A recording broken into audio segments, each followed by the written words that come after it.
Recorded live with little or no editing, it's Defense Up. I am run 7, even though I'm missing my beard. Long story short, I had to commit to the bit. You go watch the video if you want to see why. We are going over Lord Richter's defense. He was in in chat today. In voice chat, we had Jgiusti and Pathfinder Gaming helping us discuss the reasons for the defense that you're about to see. We're going to see Masters of Evil on defense, and that's kind of a hot topic. The thing I want to impart upon you guys is if your defense is already working, if you're getting those defensive victories, if it's holding or slowing your opponent down, and don't make any changes.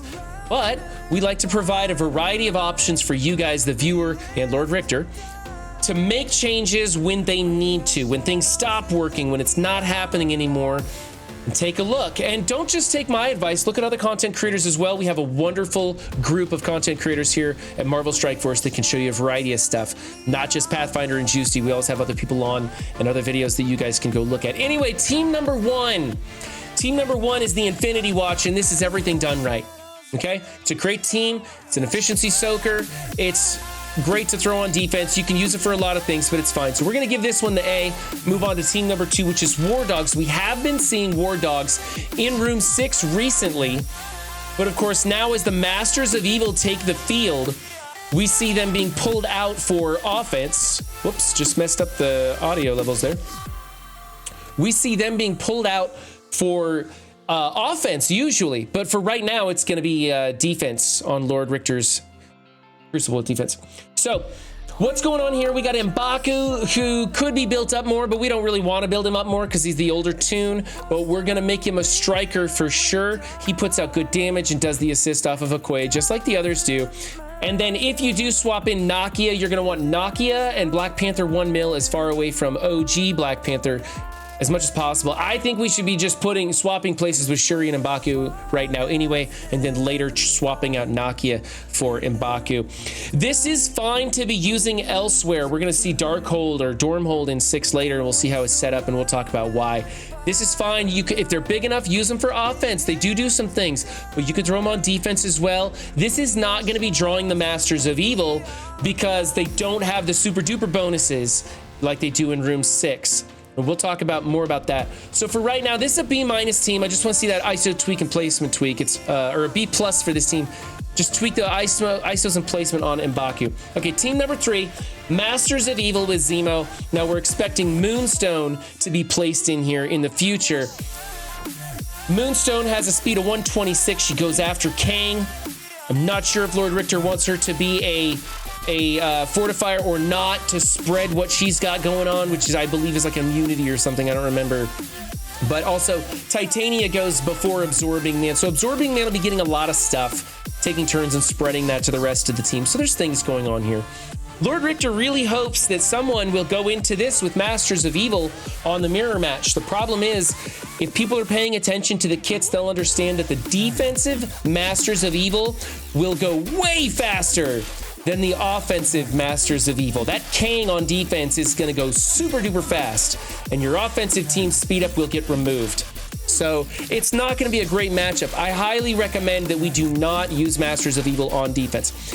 If that happens, if your opponent doesn't know what's going on and tries the mirror, they are going to lose, or most likely will lose. It's going to be pretty incredible. And that's what Lord Richter is going for. And he says it's been working so far, and so I advise him not to change it. However, when it stops working, when word gets out about the mechanics of the speed manipulation with this team, people will stop doing the mirror match, and they're just going to come into this with Eternals and junk, flip everything, and blow it up real easy. And then it's going to be a big fat L for you. So watch out for that when it comes.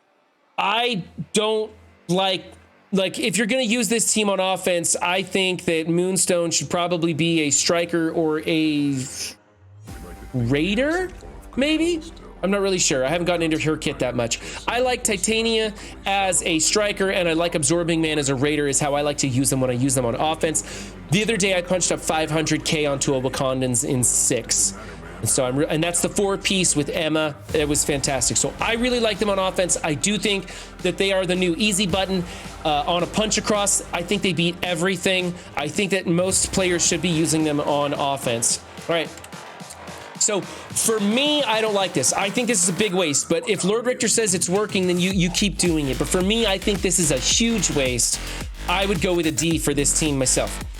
Team number 4 is Unlimited X-Men. This is pretty good. Maybe a placement swap between Fire Chicken and Phantom X. It's not really going to make much of a difference, but it could if your opponent doesn't know what they're doing and they go into it with Gamma. That's the only reason to do it. It's pretty minor. I can give them the A for this. Also, you could be using Dazzler as a Raider if you want to. Even odds what you want, Skirmisher or Raider, it's fine. All right, so I'm still going to give them the A. I think this is good enough. Team number 5, this is a team that I'm not really excited about. I think that we should be putting Zemo in here in place of Emma. I don't think we need Fortifier on Red Skull. I think he should be a skirmisher in case he actually does get to attack someone. I doubt it. He's just there to speed things up. He's built up big enough. He might survive, actually, though. So let's make him a skirmisher to put some more vulnerables on the field. Right now, you have 2 strikers. No one putting vulnerables out there. So if you wanted to use your Zemo as a Raider or a skirmisher, that would be a great choice. Put him in there. You know, Zemo's going to give Red Skull 40% turn meter. Red Skull's going to take a turn and give the entire team 20% turn meter. Makes this team super fast. Really good. Also, let's get a placement swap. Kingpin in the middle. We want him as a fortifier. He has some fortifier stuff built into his kit. Make sure he's a fortifier. He's going to play out better. You want him in the middle so that he accidentally gets hit. That's going to give him some turn meter. Hopefully move him along a little bit better. Kind of minuscule, but, you know, we split hairs here. So for me, I don't like this. I think Emma's a better tool for offense. I want her removed. I want Zemo in here, and I want the placement tweaks and the ISO tweaks and all that stuff. For me, this is a C. I think we're doing it all wrong here. Moving on to team number 6 is Stormhold in 6. I love the placement. I don't like Strange as a striker. I want Strange as a Raider. You have 4 strikers, 1 person putting out a single vulnerable on a turn. That's not good. A lot of times that's probably going to get soaked up by the wrong person. So let's get Strange out there as a Raider, putting out some more vulnerables. You could make a case to make Dormammu a skirmisher if you really wanted to push more vulnerables out there. He's better as a striker, and it's fine that you have a little bit of an imbalance, but we got to put more vulnerables out there. Plus, Strange just is a better Raider, in my opinion. Place is great. Everything else is great. So what we want to do when this setup stops working, as more and more people get the 5-piece up and running of Masters of Evil, we're going to see them deleting everything everywhere. So what you're going to want to do is put a big fat Wakandans back in 6 and move this team, or just Darkhold, Dorm or Darkhold, doesn't matter, move the team to some other room and make them choose. Right now, Lord Richter says this is all working, and so you don't want to make changes. If it ain't broke, don't fix it. But when it stops working and when more and more people start bringing out their Kangs, I think we should be putting Wakandans back in 6 as a big threat that requires either a Darkhold or a Masters of Evil, and make them choose, and then have Darkhold or Dormhold someplace else. You know, put a Tangled Web team out there, make them choose. And we're kind of thinking that it's going to start moving back to a turtle situation where you have a big Wakandans in 6, and most people are just going to use Masters of Evil there to quickly and efficiently beat that team, and then it's going to be all about the other 5 rooms on a turtled up defense. Could be something completely different, but that's what we're thinking.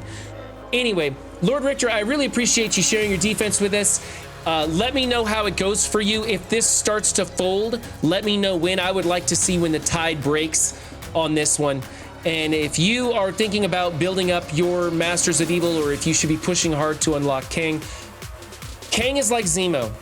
He's not necessary, but he's fantastic and he works everywhere.